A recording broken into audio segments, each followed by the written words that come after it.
Bienvenue, comme vous le savez déjà, sur la mort d'Étienne Tshisekedi, la vie de l'homme, un exemple à suivre. Les Congolais continuent à lui rendre hommage. Pour l'ancien secrétaire de l'UDP, Jacques Chabani, le leader Maximo a développé en lui une toute autre manière de voir la politique, surtout dans le contexte de la RDC. Il est joint au téléphone par Pascal Kambala. Bon, c'est un coup dur, c'est une triste nouvelle. Il faut savoir que, en ce qui me concerne personnellement, j'ai fait toute ma carrière politique au sein de l'UDPS. Il a dirigé avec beaucoup de charisme et beaucoup d'enseignement. Donc, c'est une perte. Et le président Tshisekedi était pour moi comme un père, comme un maître. Et on s'est battu ensemble avec nous cette direction pour amener le Congo dans un état démocratique, un état de droit. Il nous laisse en plein combat. Donc, on a maintenant la responsabilité de continuer ce chemin sans le mettre. C'est pas chose facile, mais bon, on doit l'honorer.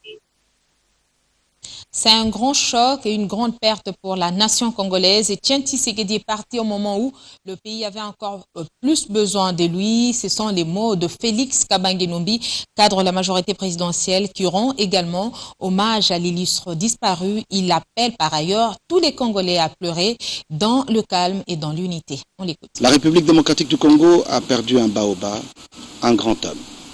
Tshisekedi, je l'ai connu, moi, tout petit. Quand je suis entré dans la vie politique, l'icône de l'opposition s'appelle Tshisekedi.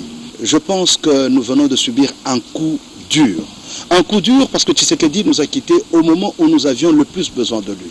Ce n'est pas par plaisir que Étienne Tshisekedi a été mis nommément dans l'accord du 31 décembre comme président du comité national de suivi de l'accord, mais c'est tout simplement pour symboliser ce qu'il est.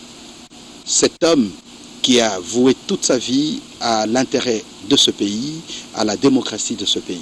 Aujourd'hui, avec sa mort, la vie politique en République démocratique du Congo, je peux vous rassurer, qu'elle ne sera pas la même. Nous devons reconsidérer un certain nombre de choses parce qu'il est parti, paix à son âme, mais tout ce que nous voulons, c'est que cette mort soit une leçon pour les hommes politiques de ce pays, que nous ne puissions pas continuer à nous diviser. Le temps du consensus est arrivé pour que nous voyions l'intérêt général de ce pays au lieu des intérêts personnels. C'était un homme de paix, donc je demande aux combattants de l'UDPS, je demande au groupe de réflexion de l'élite tshisekédiste, je demande aux forces du progrès d'honorer la mémoire d'Étienne Tshisekedi en le pleurant dans la paix, dans l'ordre et dans la discipline.